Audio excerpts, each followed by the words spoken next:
Om Shanti Namam Harihi Om. Chapter 42 about Brahma Vihara, the sublime states. As rare is birth as a human being, hard is the life of mortals, and do not let slip this opportunity, stated by Dhammapada. As a man is mysterious being with inconceivable potentialities. Latent in him are both saintly characteristics and criminal tendencies. They may rise to the surface at unexpected moments in disconcerting strength. How they originated, we know not. We only know that they are dormant in man in varying degree. Within the powerful mind is this complex machinery of man are also found a storehouse of virtue and rubbish heap of evil. With the development of the respective characteristics, man may become either a blessing or a curse to humanity. Those who wish to be great, noble, and serviceable, who wish to sublimate themselves and serve humanity both by example and by precept, and who wish to avail themselves of this golden opportunity as human beings, endeavor their best to remove the latent vices and to cultivate the dormant virtues. To dig up precious gems embedded in the earth, men spend enormous sums of money and make laborious efforts, and sometimes even sacrifice their lives. But to dig up the valuable treasures latent in man, only persistent effort and enduring patience are necessary. Even the poorest man or woman can accomplish this task, for wealth is not an essential prerequisite to the accumulation of transcendental treasures. It is a strength that the vices latent in man seem to be almost natural and spontaneous. It is equally strange that every vice possesses its opposite sterling virtue, which does not, however, appear to be so normal and automatic, though still within the range of all. One powerful destructive vice in man is anger dosha, the sweet virtue that subdues this evil force and sublimes man is loving kindness metta. Cruelty, ahimsa, is another vice that is responsible for many horrors and atrocities prevalent in the world. Compassion, karuna, is its antidote. And jealousy, Isha, is another vice that poisons one's system and leads to unhealthy rivalries and dangerous competitions.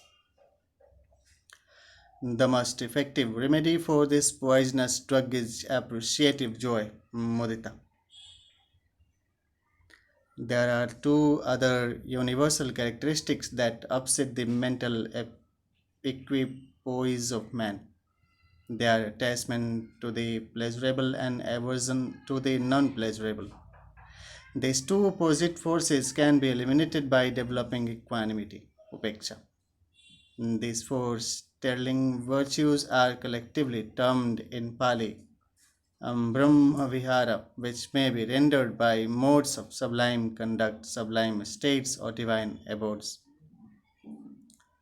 These virtues tend to elevate man, they make one divine in this life itself. They can transform man into a superman if all try to cultivate them. Irrespective of creed, color, race, or sex, the earth can be transformed into a paradise where all can live in perfect peace and harmony as ideal citizens of one world.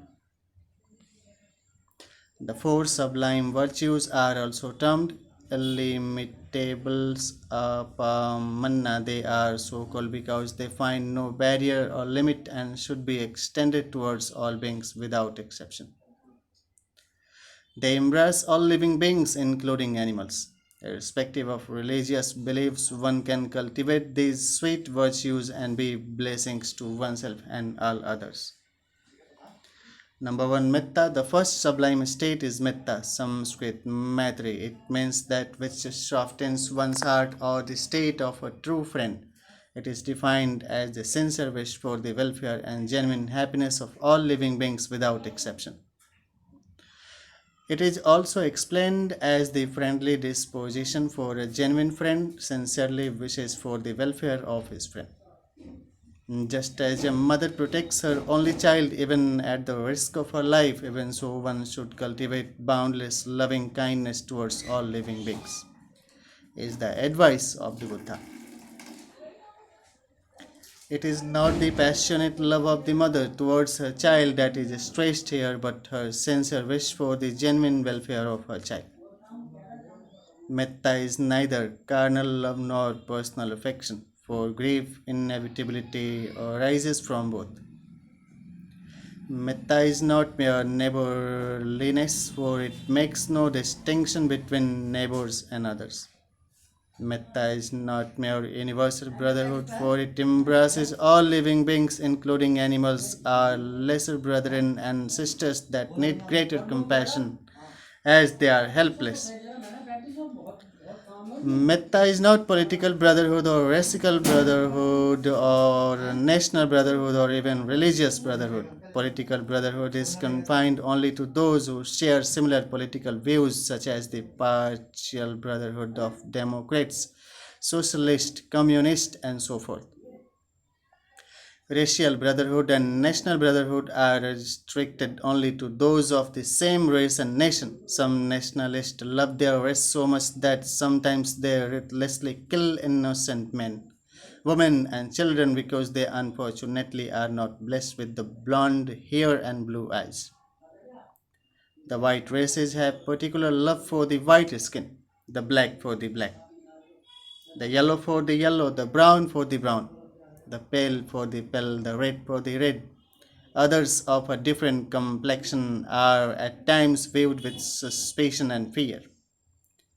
Very often, to assert their racial superiority, they resort to brutal welfare, killing millions by mercilessly raining bombs from the sky above.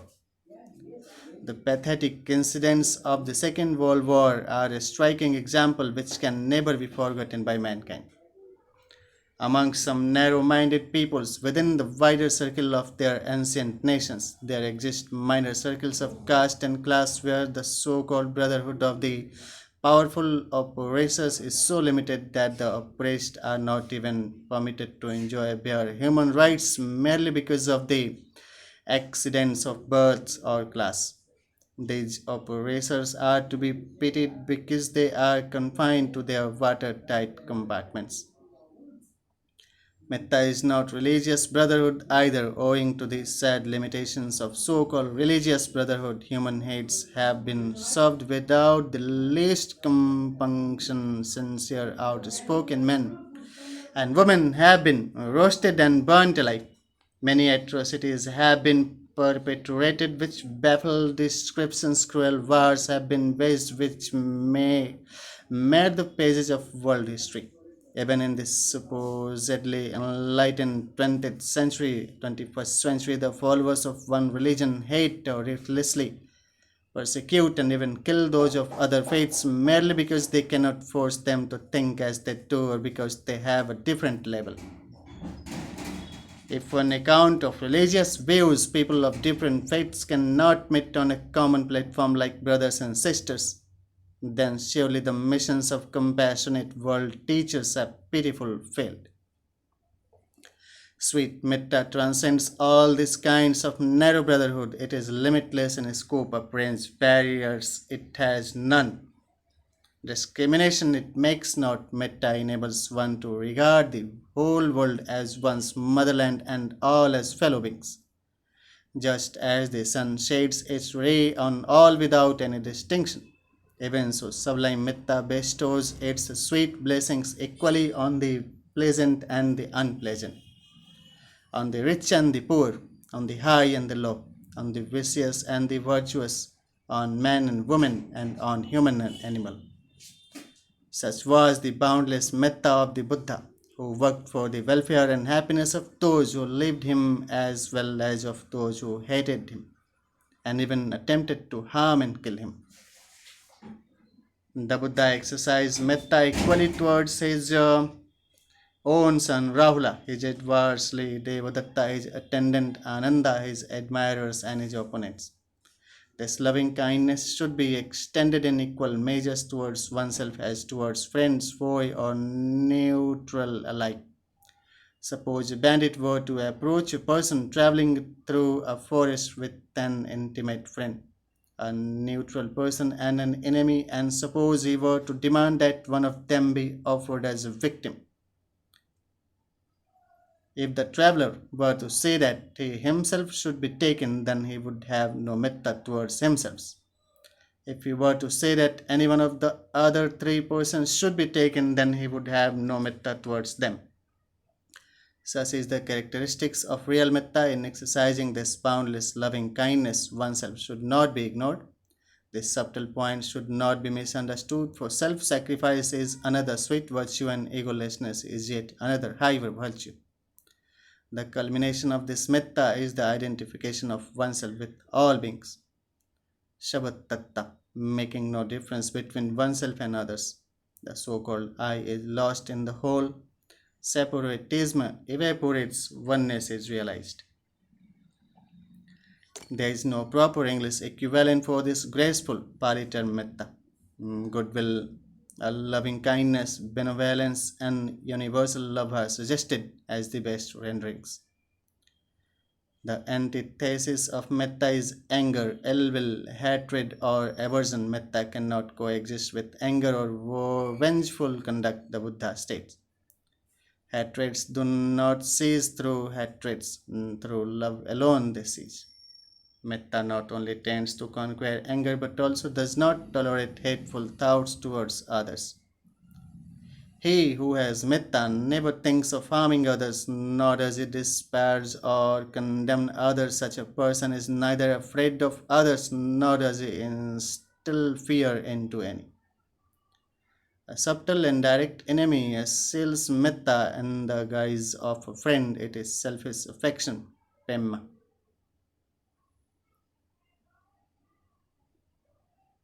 Swartham. For unguarded metta may sometimes be assailed by lust. This indirect enemy resembles a person who lurks afar in the jungles or hills to cause harm to another.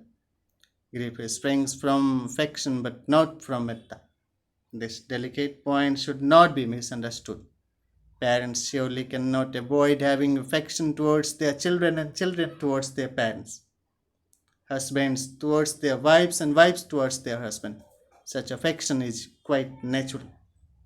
The world cannot exist without mutual affection. The point to be clarified here is that unselfish metta is not synonymous with ordinary affection. A benevolent attitude is the chief characteristic of metta. He who practices metta is constantly interested in promoting the welfare of others. He seeks the good and beautiful in all but not the ugliness in others. Dhammapada. Then attendant blessings of metta. Number one, he who practices metta sleeps happily. As he goes to sleep with a light heart free from hatred, he naturally falls asleep at once. This fact is clearly demonstrated by those who are full of loving kindness. They are fast asleep immediately on closing their eyes. Number two, as he goes to sleep with a loving heart, he awakes with an equally loving heart. Benevolent and compassionate persons often rise from bed with smiling faces. Number three, even in sleep, loving persons are not perturbed by bad dreams. As they are full of love during their waking hours, they are peaceful in their sleeping hours too. Either they far into deep sleep or have pleasant dreams. Number four, he becomes dear to human beings. As he loves others, so do others love him. When a person looks at a mirror with a smiling face, a similar face will greet him. If, on the contrary, he looks with a wry face, he will see a similar reflection. The outside world reacts on one in the same way that one acts towards the world. One full of faults himself is apt to see the evil in others. The good he ignores. An English poet, Bolton Hall, has put it beautifully. I look at my brother with the microscope or criticism, and I said how coarse my brother is. I looked at him through the telescope of scorn, and I said how small my brother is.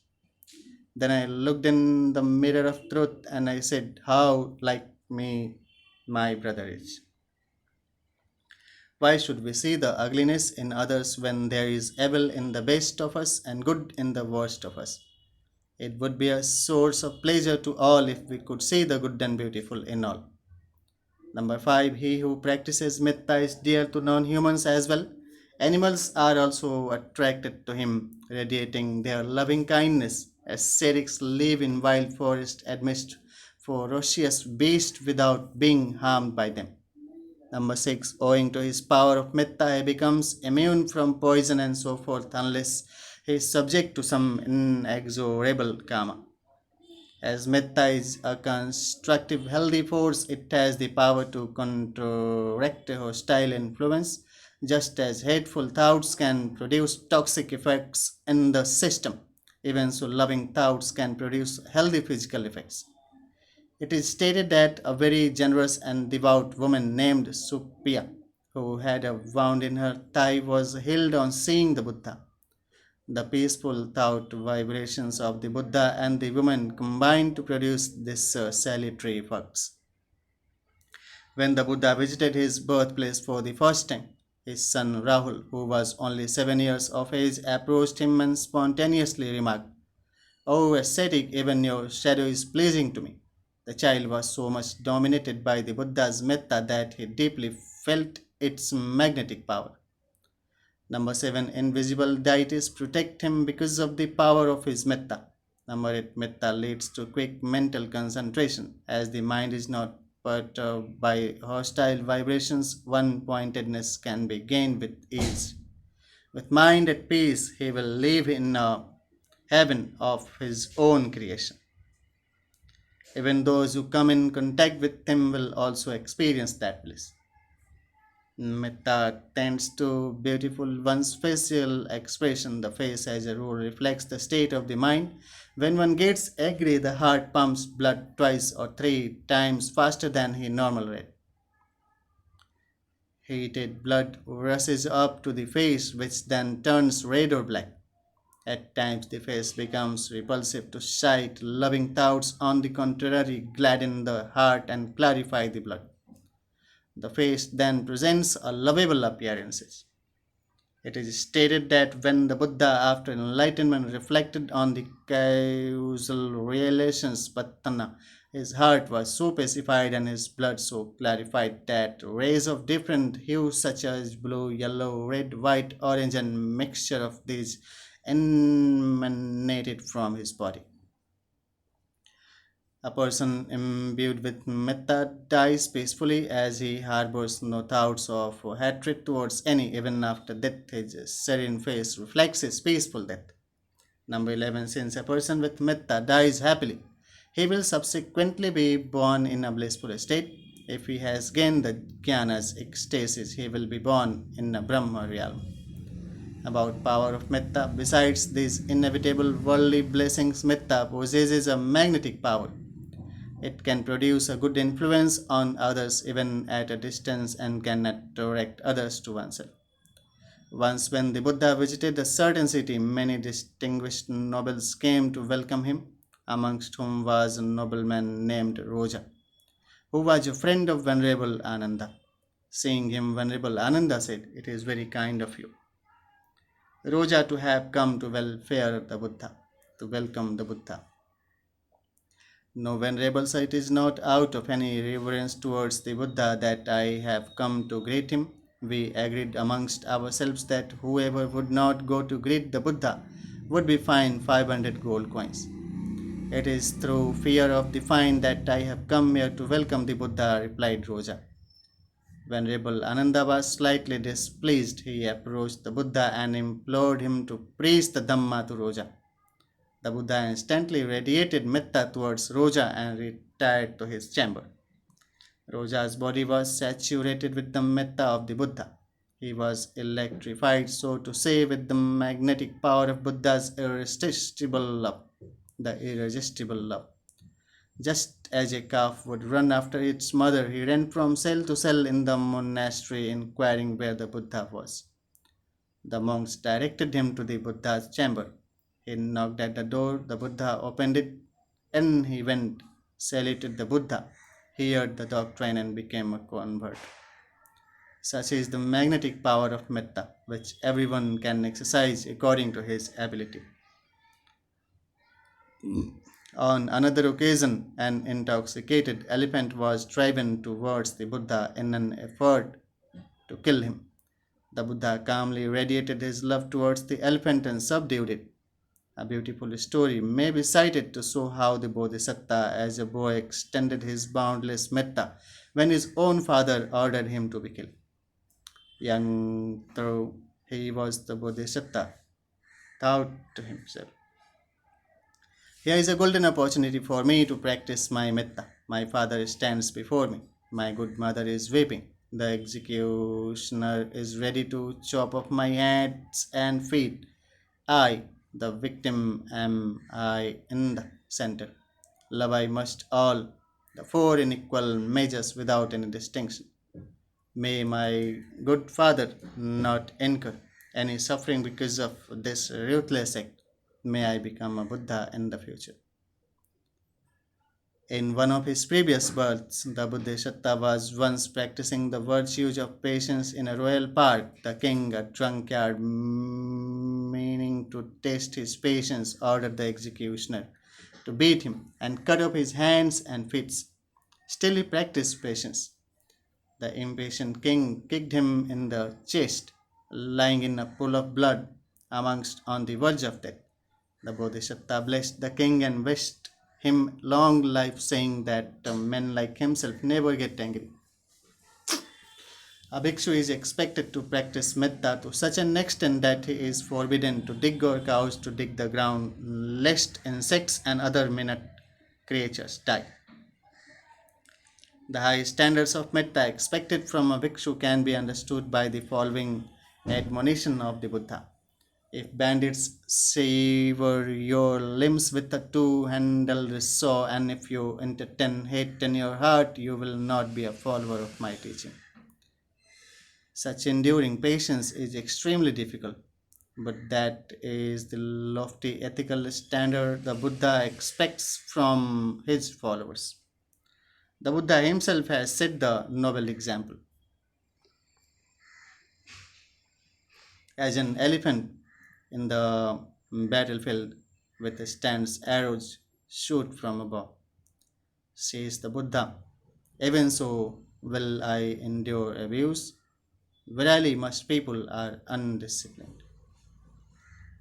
This chaotic, war weary, restless world of today, where the nations are arming themselves to their teeth, frightened of one another, where human life is endangered by nuclear weapons, which may be released at any moment, is surely in need of this universal loving kindness, so that all may live in one world, in perfect peace and harmony, like brothers and sisters. See page 589 and Dhammapada, volume 320 are the references for further readings. It is practically possible to exercise metta when one is threatened with devastating bombs and other destructive weapons. Well, what can powerless people do when bombs rain from above? Can they avoid such a catastrophe? Buddhist metta is the only answer to such deadly bombs when one is faced with inexorable death. If all warlike nations could be prevailed upon to substitute this spiritual metta for the destructive weapons of materialism and rule the world not with might and force but with right and love, then only would there be genuine peace and happiness in this world. Leaving the almost unpractical major issues aside, it is advisable to be concerned with oneself and the rest of mankind in cultivating this sweet virtue of metta to the best of one's ability. Then, how to practice metta? A few practical hints are given below to practice this meditation on loving kindness. Metta should be practiced first towards oneself. In doing so, a person should change in like a charge his mind and body with positive thoughts of peace and happiness. He should think how he could be peaceful, happy, free from suffering, worry, and anger. He then becomes the embodiment of loving kindness. Shielding by loving kindness, he cuts off all hostile vibrations and negative thoughts. He returns good for evil, love for anger. He becomes ever tolerant and tries his best not to give occasion for anger to any. Himself beaming with happiness, he injects happiness into others not only inwardly but also outwardly by putting his metta into practice in the course of his daily life. When he is full of peace and is free from thoughts of hatred, it is easy for him to radiate loving kindness towards others. What he does not possess, he cannot give to others. Before he tries to make others happy, he should first be happy himself. He should know the way and means to make himself happy. He now radiates his loving kindness towards all his near and dear one individually and collectively, wishing them peace and happiness and freedom from suffering, diseases, worry, and anger.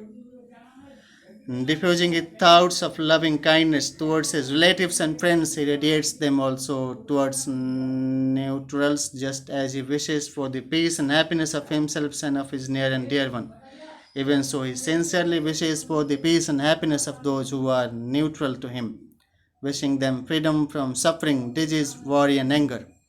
Finally, though this there is somewhat difficult, he should radiate his metta in the same way towards those, if any, who are inimical to him. If by practicing metta he could adopt a friendly attitude towards those thoughts to be inimical towards him, his achievements would be more heroic and commendable.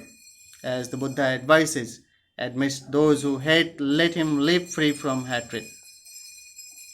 Starting from himself, he should gradually extend his metta towards all beings, irrespective of creed, race, color, or sex, including dumb animals, until he has identified himself with all, making no distinction whatsoever.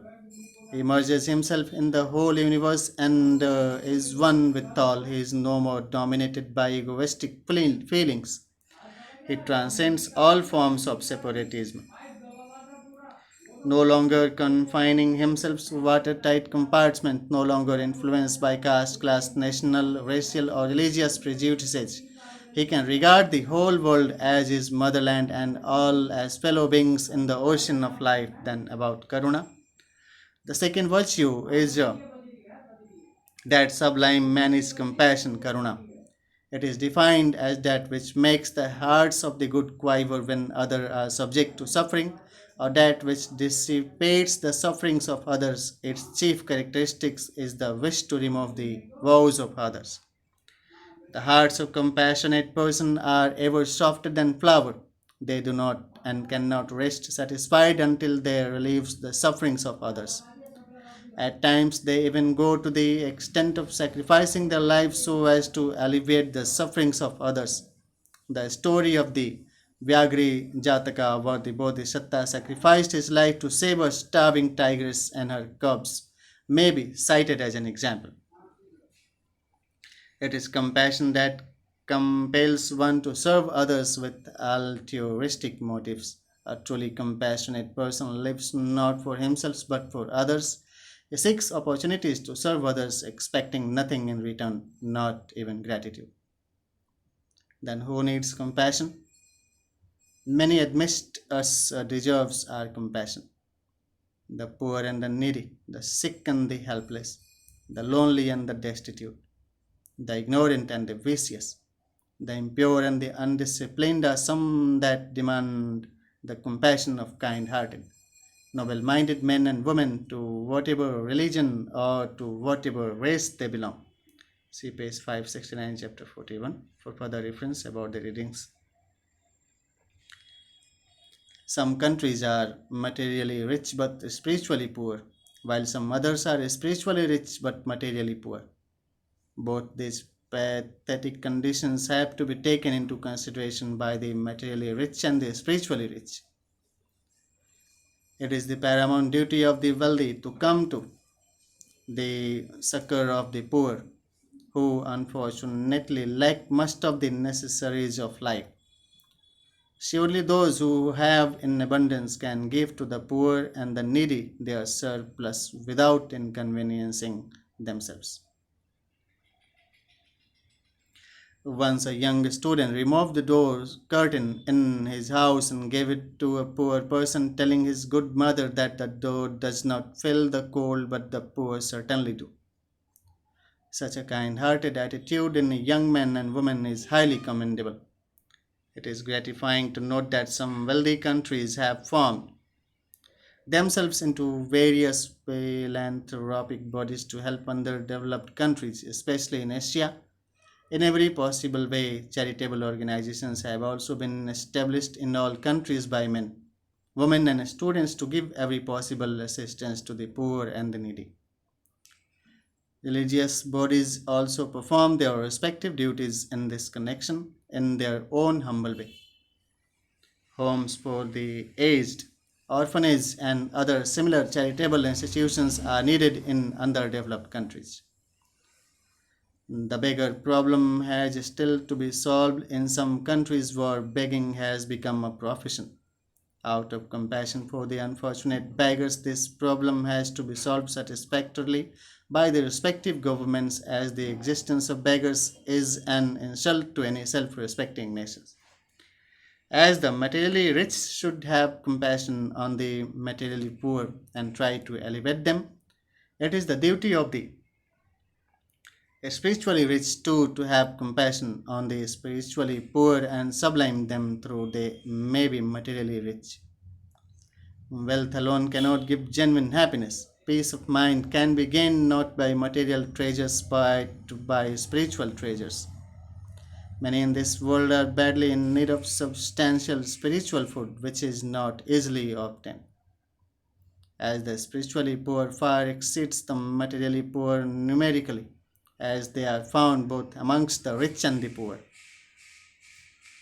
Even more than poverty, sickness prevails throughout the world. Many are physically sick, some are mentally sick. Science provides effective medicines for the former, but not for the latter, who very often languish in mental hospitals. There are causes for these two kinds of diseases. Compassionate men and women must try to remove the causes if they wish to produce an effective cure. Effective measures have been employed by various nations to prevent and cure diseases not only of mankind but also of animals. The Buddha set a noble example by attending on the sick himself and exhorting his disciples with the memorable words: He who ministers unto the sick ministers unto me. Some selfless doctors render free services towards the alleviations of sufferings. Some expend their whole time and energy in ministering to the poor patients, even at the risk of their lives. Hospitals and free dispensaries have become a blessing to humanity, but more are needed so that the poor may benefit by them. In underdeveloped countries, the poor suffer through lack of medical facilities. The sick have to be carried for miles with great inconvenience to the nearest hospital or dispensary for medical treatment. Sometimes they die on the way. Pregnant mothers suffer most. Hospitals, dispensaries, maternity homes, etc. are essential need in backward village areas. The lowly and the destitute deserves the compassion of wealthy men and women. Sometimes servants and workers are not well paid, well fed, well clothed, and more often than not they are ill treated. Justice is not meted out to them. They are neglected and are powerless as there is nobody to plead for them.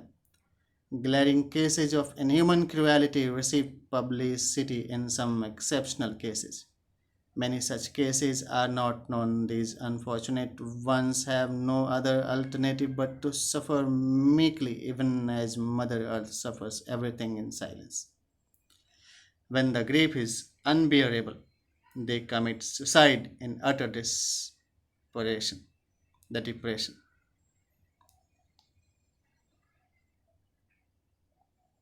The vicious, the wicked, and the ignorant deserves compassion ever. more than those who suffer physically, as they are mentally and spiritually sick. They should not be condemned and despised but sympathized with for their failings and defects. Though a mother has equal compassion towards all her children, still she may have more compassion towards a sick child. Even so, greater compassion should be exercised towards the spiritually sick, as their sickness ruins their character. The Buddha, for instance, had great compassion towards the courtesan Ambapali and towards Angulimala, the murderer. Both of them later became his converts and underwent a complete reformation in character. We must understand that greatness is latent in all, however wicked they may be. Perhaps one appropriate word at the right moment may change the whole outlook of a person. The Emperor Ashoka perpetrated many crimes, so much so that he was stigmatized Ashoka the Wicked. Later, the words from a young novice: intelligence is the path to the deathless,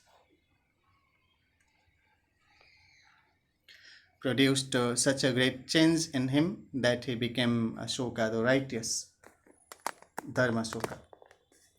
The Buddha advised is to shun the company of the foolish. That does not mean that the good should not associate with them so as to reform them.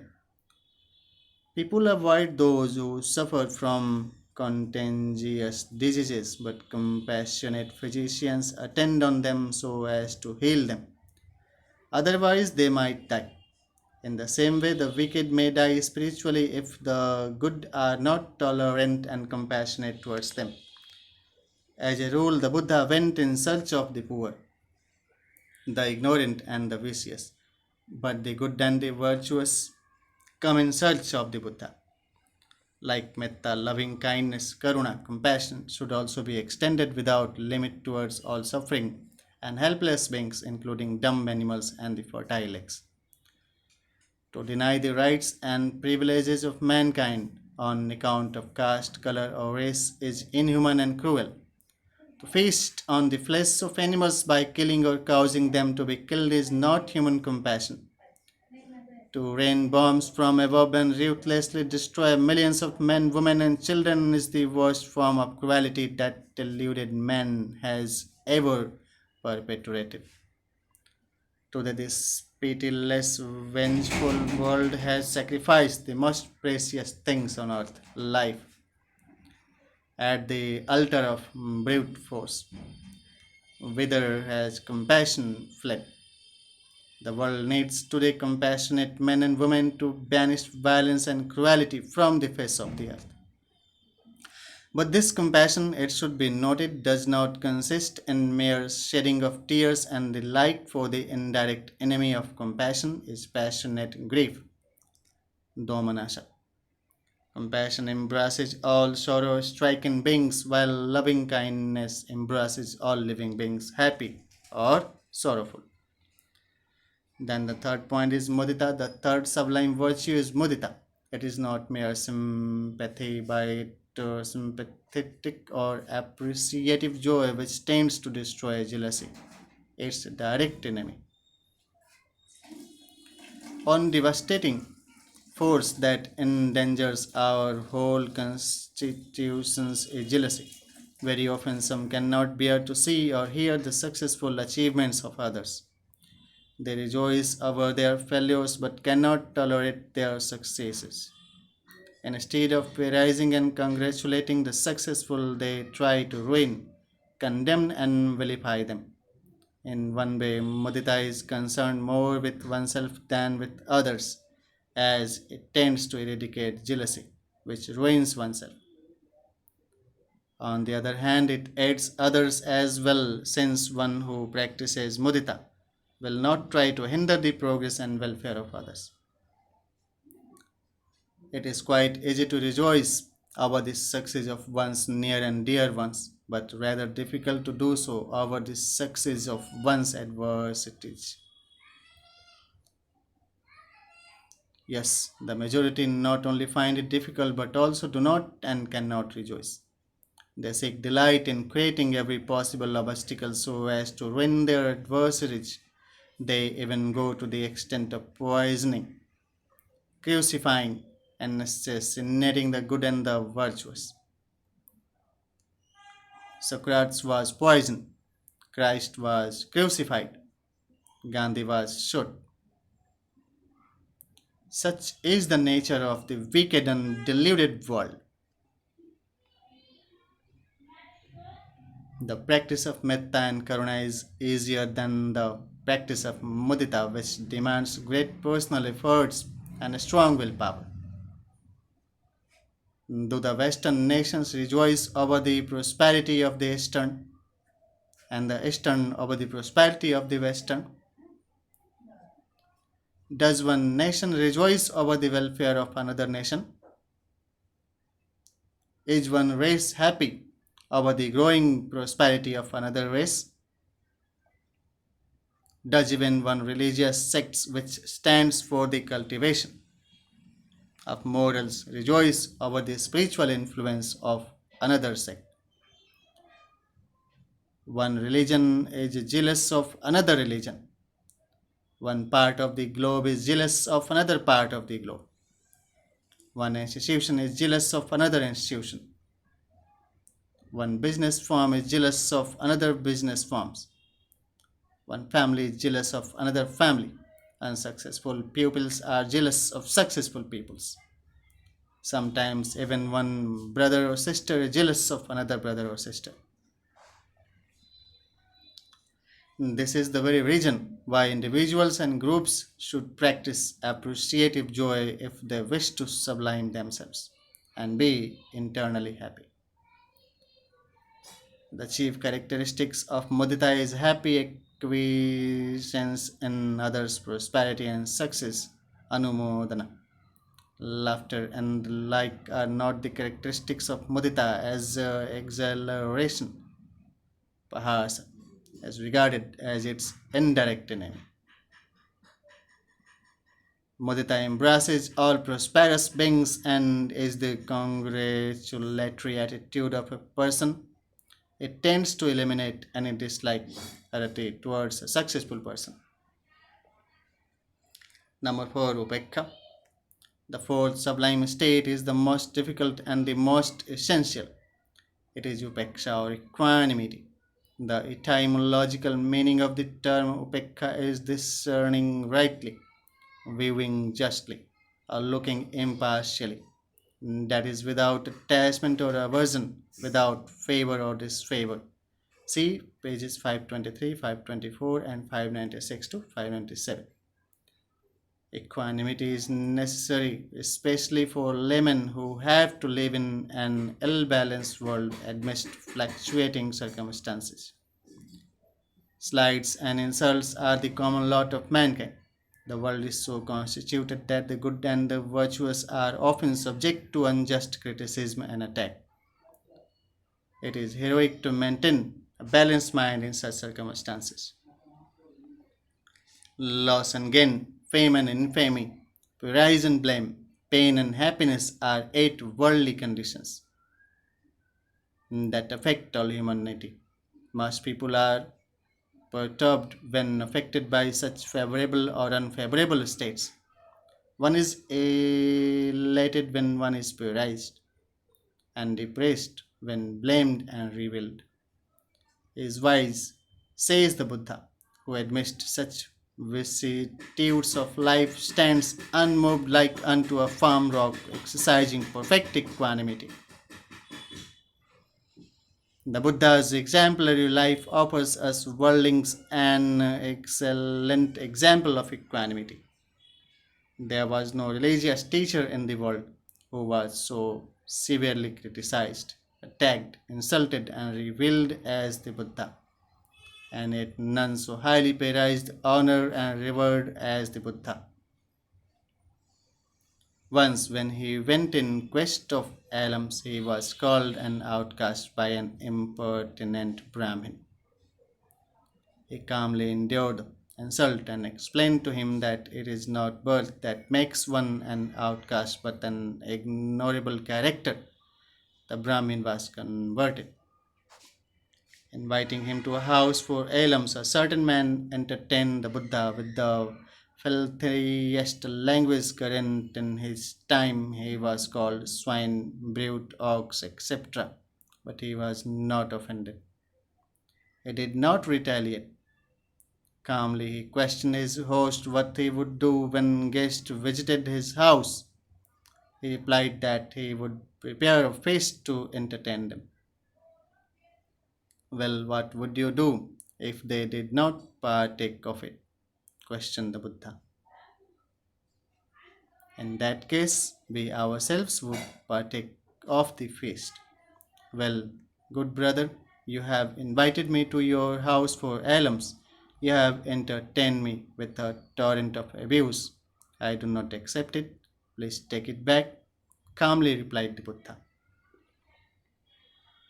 The offender's character was completely transformed.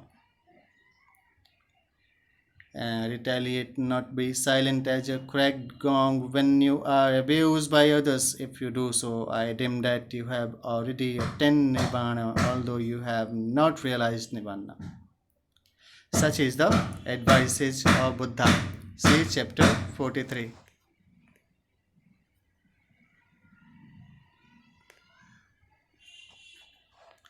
And these are the golden words that should be given heed to in this ill-disciplined world of today. Once a lady of the court induced some drunkards to reveal the Buddha so much that Venerable Ananda, his attendant disciple, implored the Buddha to leave the city and go elsewhere, but the Buddha was unperturbed. Another woman feigned pregnancy and publicly accused the Buddha of having placed him in that condition. A woman was killed by his rivals, and the Buddha was accused of murder. His own cousin and disciple Devadatta made an unsuccessful attempt to crush him to death by hurling a rock from a cliff. Some of his own disciples accused him of jealousy, partially favoritism, etc. On the other hand, many sang the praises of the Buddha. Kings prostrated themselves before his feet and paid the highest reverences. Like the Mother Earth, the Buddha suffered everything in silence with perfect equanimity.